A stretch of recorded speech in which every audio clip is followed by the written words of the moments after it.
Mesdames et messieurs, bonjour. On se retrouve dans notre numéro spécial législative et aujourd'hui, on va recevoir monsieur Yann Miévili, candidat à la première circonscription, à la circonscription du Centre.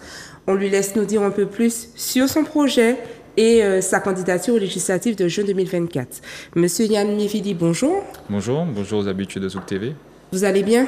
Ça va et vous, fatigué, mais ça va. D'accord, très bien. On est content de vous recevoir. Merci d'être parmi nous aujourd'hui. Donc, on rentre dans le vif du sujet. Est-ce que vous pouvez dire aux Martiniquais qui vous êtes et qu'est-ce qui vous amène aujourd'hui sur cette élection législative de juin 2024? Pour ceux qui me connaissent déjà, Yann Miévili, j'aurai bientôt 41 ans. Ça fait 6 ans que j'ai commencé à faire de la politique. Et dans le combat que je mène au quotidien auprès des Martiniquais, auprès de ces voix qui s'élèvent et qui n'ont pas forcément d'audience, j'ai décidé de recandidater puisque sur l'élection législative de cette année. Et donc voilà, j'ai décidé de mener ce combat au plus haut niveau et je pense que l'Assemblée nationale est un point important pour défendre les problématiques des Martiniquais. Alors en effet, on vous a connu auparavant avec Monsieur Bérisson, notamment à la CTM. Aujourd'hui, vous venez avec l'étiquette des Républicains. Qu'est-ce qui a motivé aujourd'hui le fait que ce soit les Républicains qui vous poussent dans votre démarche législative? Oui, moi j'ai commencé en 2021 effectivement avec une alliance avec M. Bérisson parce qu'on défendait, on défend toujours les problématiques des Martiniquais, on est toujours aux côtés de la population. Et voilà, le 9 juin, le président de la République a décidé de dissoudre l'Assemblée nationale, chose qui a surpris beaucoup de personnes. Et à ce moment-là, des coups de fil ont été échangés. Et c'est vrai que les Républicains de Martinique, en tout cas, m'ont confié la charge de pouvoir porter cette élection et m'ont fait confiance sur ça. Donc ils m'ont dit, voilà, on te fait confiance, on voit le travail que tu fais sur le terrain, aux côtés des Martiniquais et d'autres. Et donc voilà, on veut te soutenir pour aller aux législatives. Donc les discussions se sont faites un peu dans la rapidité, puisque tout le monde devait prendre des décisions. Et puis voilà comment les choses se sont faites. Ok, donc visiblement, vous n'avez pas peur des alliances. Avec qui allez-vous travailler dans ce cadre législatif? Si vous êtes élu, qui seront vos partenaires? Comment envisagez-vous les choses en termes d'alliances politiques? Pour moi, dans la politique, il est nécessaire de faire des alliances, surtout lorsque vous allez à l'Assemblée nationale et que vous avez des lois à faire voter. Il faut que vous arriviez à convaincre un ensemble d'élus qui ne sont pas forcément de votre bord politique pour qu'au niveau du vote, que l'ensemble puisse voter et avoir la majorité. Donc moi, l'intérêt aujourd'hui, c'est de travailler avec tous ceux qui ont une vision, une possibilité de permettre à la Martinique de se développer parce que on doit faire des alliances, il faut qu'on arrive aussi à travailler sur ces sujets-là. Et donc voilà, en arrivant à l'Assemblée, je vais essayer de sonder, de voir effectivement au sein de cette Assemblée qui a des appétences et des compétences nécessaires pour permettre de porter les voix des problématiques martiniquaises. Donc on verra le moment venu. Quelles sont les compétences que vous allez rechercher chez vos partenaires? Qui vous voulez? Quel profil vous voulez pour défendre les intérêts de la Martinique? Déjà, je pense que les premiers, ce seraient nos élus, les élus des Outre-mer, parce qu'on a tous à peu près les mêmes problématiques, que ce soit de la Guyane à la Réunion, en passant par Mayotte et les autres territoires. Donc déjà, trouver une force à ce niveau-là, donc se rassembler le plus. Et puis au travers des autres membres de l'Assemblée, de savoir ceux qui déjà connaissent la Martinique, connaissent les problématiques, essayer de leur expliquer les choses, comment ça se passe en Martinique, et puis de voir si effectivement ils ont ce goût de pouvoir apporter des idées et d'apporter des solutions pour le pays. Donc voilà, il y aura une tractation qui devra se mettre en place, une vraie tractation pour pouvoir répondre le plus favorablement aux problèmes des Martiniquais. Alors, on a parlé de la dissolution de l'Assemblée nationale par Emmanuel Macron. Par rapport à ça, est-ce que pour vous c'est une opportunité? Quel regard vous avez dessus? Est-ce que c'était nécessaire? Certains parlent de jeu dangereux. Comment vous percevez la chose? Beaucoup ont été surpris. C'est vrai que c'est la première fois qu'on prend la décision de dissoudre l'Assemblée pour une élection européenne. Le dernier à l'avoir fait, c'est Jacques Chirac, mais ce n'était pas du tout pour les mêmes raisons. Donc c'est un jeu d'enjeu, oui, mais je pense que c'est un jeu qui était déjà décidé parce qu'on n'arrive pas le soir de l'élection. Il faut concerter le président de l'Assemblée, le président du Sénat, le Premier ministre. Donc ce sont des décisions qu'on prend relativement en avance. Et donc je suppose qu'il y avait déjà une volonté de dissoudre l'Assemblée à ce moment-là, parce qu'on l'a vu, les sondages donnaient déjà le Rassemblement national loin devant. Donc voilà. Alors, c'est une opportunité, oui, parce que ça permet de rebattre les cartes, effectivement, mais il faut qu'aujourd'hui, on a vu, ça a permis de faire une union des gauches, ça a permis aussi de montrer le vrai visage du Rassemblement national, parce qu'on voit que l'ensemble des mesures qu'ils avaient proposées sont en train de fondre comme neige au soleil. Et donc, on voit vraiment que la directive, la volonté du Rassemblement national de dire proche de la population et puis de vouloir répondre à des problématiques, est en train de s'effacer avec le temps. Alors, Monsieur Miévili, je reviens encore sur cette question d'alliance. Sur votre circonscription, vous êtes 8 candidats, dont Giovanni William, le député sortant. Vous n'avez pas été satisfait de son travail. Quelle est la raison qui fait que vous vous opposez à lui, d'une certaine façon, en présentant votre candidature? Pourquoi pas justement un soutien avec lui? Alors moi, je ne vois pas les choses comme une opposition, je vois les choses comme apporter quelque chose d'autre aux Martiniquais. On a pu le constater, j'invite tous les Martiniquais à aller regarder. En 2 ans de mandature, on peut voir effectivement les choses qui ont été faites de la part du député, ce sur quoi il a un peu péché. Donc pour moi, l'idée, comme tout, je pense, tous les candidats qui se présentent aujourd'hui, il y a forcément une insatisfaction des projets qui auraient dû être menés et qui n'ont pas été. Et donc aujourd'hui, pour nous, il était important de proposer autre chose à la Martinique. Et comme on l'a dit, c'est une opportunité de pouvoir montrer qu'on a la capacité de faire des choses, de nouveaux projets, d'apporter des solutions à des problématiques qui sont très concrètes pour les Martiniquais au quotidien. On voit avec la vie chère. Aujourd'hui, il y a une résolution de la part du ministre de l'Intérieur et du président d'aller vers une simplification. Mais nous, ce qu'on demande aussi, c'est que derrière cette simplification, il y ait une compensation qui soit faite. Et voilà, va falloir qu'on travaille là-dessus pour permettre au porte-monnaie des Martiniquais de s'alléger et puis de pouvoir mieux vivre en Martinique. Alors, du coup, quelles sont vos propositions? Quel est votre programme? Quels sont les grands axes que vous allez développer? Nous allons développer les grands axes. La vie chère, voilà, déjà pour permettre aux Martiniquais, parce que c'est un combat qu'on mène depuis 2021, qu'on a dénoncé l'octroi de mer, qu'on a montré que dernièrement encore, qu'il y a beaucoup de personnes qui sont dans ce schéma de s'enrichir un peu sur le dos des Martiniquais.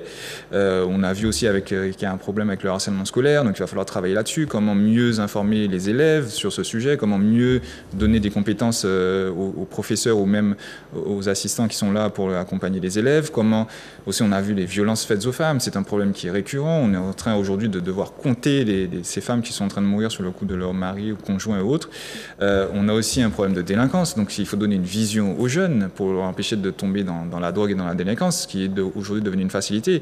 La meilleure façon de se faire de l'argent, on se dit, on va aller dans la rue, on va vendre, et puis finalement on se retrouve en prison parce que ces jeunes-là aujourd'hui n'arrivent pas à avoir un objectif sur la Martinique. Et entre autres choses, soit ils font ça, soit on leur dit qu'il faut qu'ils partent vers la métropole pour avoir un avenir. On a vu au travers des combats qu'on a menés que les institutions de formation en Martinique sont en désuétude, des institutions qui sont censées former des personnes pour des métiers sur lesquels il y a un besoin en Martinique.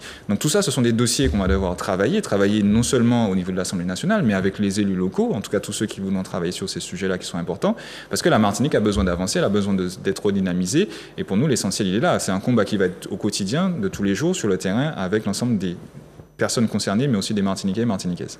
Alors, je rebondis, vous parlez de la vie chère. On a connu la fameuse grève de 2009. Donc, ça fait un moment que les Martiniquais et les politiques s'intéressent à cette question de vie chère. Qu'est-ce qui fera, à travers votre candidature, qu'on pourra avoir de vraies propositions et surtout de vrais changements? Déjà, dans le travail et par rapport à la position qu'on aura, c'est qu'on pourra avoir beaucoup plus d'informations, aller chercher beaucoup plus de détails, pouvoir essayer d'avoir cette transparence sur les prix, de pouvoir aussi mettre en place un comité citoyen de surveillance des prix, parce qu'on a vu qu'aujourd'hui, moi je le constate tous les jours en faisant les courses, comme tout chacun, que les prix n'arrêtent pas d'augmenter. Ça peut être d'une semaine à l'autre, ça peut être d'un mois à l'autre, sans savoir trop pourquoi il y a une répercussion. Aujourd'hui, on a bien vu pendant le combat qu'on menait en 2021 que l'octroi de mer pèse beaucoup sur l'essence. On sait que les Martiniquais aujourd'hui utilisent beaucoup leur voiture. 1,89 €, c'est énorme. C'est énorme. Il faut savoir que 50% de ces 1,89 € reviennent à la CTM. Donc on peut se dire que à des moments où le prix de l'essence augmente, la CTM aurait pu faire un effort pour réduire cette taxe et permettre aux Martiniquais de pouvoir continuer à circuler. Parce que malheureusement, le transport n'est pas totalement opérationnel et derrière, on oblige les Martiniquais à prendre leur voiture. Et donc, le poste au niveau de l'essence, c'est un poste important, surtout quand vous voyez que vous gagnez le SMIC et que déjà, dans le mois, vous dépensez 300 à 350 € d'essence juste pour aller travailler et faire vos trucs. Donc aujourd'hui, voilà, on va travailler là-dessus. Et c'est des points au travers de cette élection, au travers de ce poste de candidat, en travers de cette fonction de député, qu'on pourra aller beaucoup plus loin dans les investigations qu'on mène aujourd'hui. Vous avez évoqué aussi la jeunesse et ses problématiques. On a aussi entendu parler des problématiques d'abstention, de revalorisation de la scène politique, de rafraîchissement. Vous êtes jeune, puisque vous avez une 40aine d'années. Qu'est-ce que vous pouvez nous en dire par rapport à ça et cette volonté que les Martiniquais ont de voir du changement, notamment au niveau de la scène politique? Il faut apporter ce changement. Le problème, c'est qu'on a des personnes qui demandent le changement, mais qui ont du mal à s'engager. Et dans l'action que je mène au quotidien, c'est ce que j'essaie de leur expliquer. Hein. On peut très bien s'engager en politique, on peut très bien mener des actions, sans pour autant avoir fait de grandes études, avoir fait l'ENA, avoir fait Polytechnique. En fait, pour moi, le sens de député, c'est d'être proche du peuple. C'est quelqu'un qui va aller porter la parole des gens. C'est ce qu'on fait déjà sur les réseaux, mais on va pouvoir le faire au-delà. Et de dire à la jeunesse, au travers des actions qu'on mène, oui, on est là, vous pouvez le faire. Moi, j'ai réussi à le faire, je le fais au quotidien, même si des fois c'est difficile, mais il y a une capacité, il y a une volonté. Et aujourd'hui, je me rends compte que dans beaucoup de partis politiques, le problème c'est que les jeunes sont beaucoup absents, ou s'ils sont là, c'est pour faire figure de proue. C'est-à-dire qu'on va dire, voilà, on a de la jeunesse, mais sans pouvoir donner à cette jeunesse des possibilités d'agir et de pouvoir porter leurs idées. Donc le renouvellement est possible, mais qu'à condition que les jeunes décident de s'engager. Donc dans l'action que je mène, effectivement, je suis encore jeune par rapport à mon historique politique, mais comme je l'ai toujours dit, moi, je ne me vois pas à 60 ans toujours faire de la politique, parce que je pense qu'il va falloir renouveler cette classe politique, et derrière, on ne peut pas non plus demander du renouvellement si nous, on reste constamment à la même place. J'entends bien. Alors, il y a une question qu'on ne peut pas laisser sous silence, la question des scores du Rassemblement national aux élections européennes, les dernières, notamment en Martinique. Qu'est-ce que vous pouvez nous en dire? Que pensez-vous de ça? Alors, lorsque j'étais dans la rue et que je parlais aux gens, les gens sont à bout de souffle, en fait. Ils ont vu 2 ans, 7 ans d'une présidentielle. On a vu avec le Covid, on a été malmenés. Les gens sont à bout de souffle, ils ne voient plus de possibilités. Donc, le Rassemblement national, pour eux, c'est une façon de dire, voilà, Badeka Bella, Nokapete Bella, donc on donne notre vote au Rassemblement national. Et je pense que les Martiniquais, je comprends leur désarroi, mais l'idée qu'il faut qu'ils se disent, c'est qu'en donnant un vote au Rassemblement national, ça ne changera pas les choses. Et au contraire, ça va encore accentuer, parce qu'on connaît les origines du Rassemblement national, ex-Front national, et on le voit même dans les candidatures qui sont présentées, que cette idéologie est toujours dans la tête de ces personnes. Et donc aujourd'hui, le ras-le-bol ne peut pas pousser les Martiniquais à donner plus de possibilités à ces personnes d'arriver au pouvoir. D'accord. Vous pensez qu'on devrait avoir peur de ce vote-là? Je pense qu'on devrait avoir une pensée raisonnée. Comme je dis, là, on a une politique en place. On le voit que depuis que le Rassemblement national est en capacité d'arriver au pouvoir, toutes les mesures qu'il proposait, tout ce qu'il vendait en fait aux électeurs, est en train de fondre. Donc, ils sont revenus sur la retraite à 60 ans, ils sont revenus sur le pouvoir d'achat, ils sont revenus sur plein de mesures qu'ils voulaient mettre en place soi-disant avant. Et puis aujourd'hui, maintenant qu'ils ont la capacité de le faire, ils disent non. Donc, on voit bien que c'était juste des paroles pour attirer un électorat, l'électorat qui vit les choses au quotidien difficiles, des personnes qui ont des fins de mois difficiles, qui sont obligées de compter, qui sont obligées d'aller dans des associations pour récupérer de quoi se nourrir, de quoi nourrir leurs enfants, des personnes qui ne vont pas se soigner, qui sautent un repas dans la journée, qui sont obligées de compter pour savoir combien de pleins d'essence ils vont faire dans la semaine.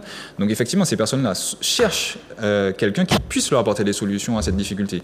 Le Rassemblement national s'est posé comme personne qui pouvait le faire, là où la gauche, malheureusement, n'a pas pu. Et a perdu l'illusion, parce que c'est la gauche qui est censée porter ces combats sociétaux de vie chère, et on a vu pendant ces 4 ans que ça n'a pas été. Et donc voilà, aujourd'hui, il faut que les Martiniquais comprennent que la situation ne changera pas, et au contraire, on l'a vu avec le vote pour le dégel du corps électoral en Kanaki, le Rassemblement national a voté en majorité pour le dégel. Donc cette situation peut nous arriver aussi en Martinique. Alors encore quelques secondes pour dire aux Martiniquais quelles sont les valeurs des Républicains, qu'est-ce que vous allez vraiment porter, les grands axes, je vous laisse leur dire. Nous, en tout cas moi, ce que je vais porter au niveau de l'Assemblée nationale, ce sont vraiment les problématiques des Martiniquais, c'est de rechercher des personnes qui vont pouvoir nous accompagner dans ce combat. Ça fait trop longtemps que les Martiniquais sont en souffrance, et que maintenant il va falloir apporter des réponses concrètes, des réponses rapides. Et voilà, au travers de cette candidature, au travers de ce combat que je mène au quotidien, ma volonté c'est vraiment de porter des réponses aux Martiniquais. Et donc le 29 juin, n'hésitez pas à voter pour nous, pour le changement dans notre pays. Alors on a retenu la vie chère, le harcèlement scolaire, la jeunesse, vraiment un combat pour améliorer notre situation. Comment vous vivez cette campagne express-là actuellement? Très difficile. C'est très difficile. Tous les matins se lever tôt, le soir se coucher tard. On avait 15 jours pour se décider, pour agir, pour tout faire. Et là, aujourd'hui, c'est la dernière ligne droite, c'est la dernière journée. Et j'arrive un peu sur les rotules, mais on ne lâche pas. On a jusqu'à ce soir minuit pour convaincre tous les Martiniquais de faire le bon choix pendant ces élections. Et jusqu'à ce soir, je serai là en train de leur parler, de leur expliquer les choses qu'il faut faire. Eh bien, Monsieur Miévili, nous vous souhaitons une excellente fin de campagne, hein, puisque les votes, c'est très bientôt. Samedi, oui. Exactement. Nous espérons que vos projets aboutiront et que les Martiniquais seront satisfaits. Quant à vous, chers téléspectateurs, nous vous remercions de nous avoir suivis et nous vous disons à très bientôt pour le prochain numéro politique spécial législative. Merci.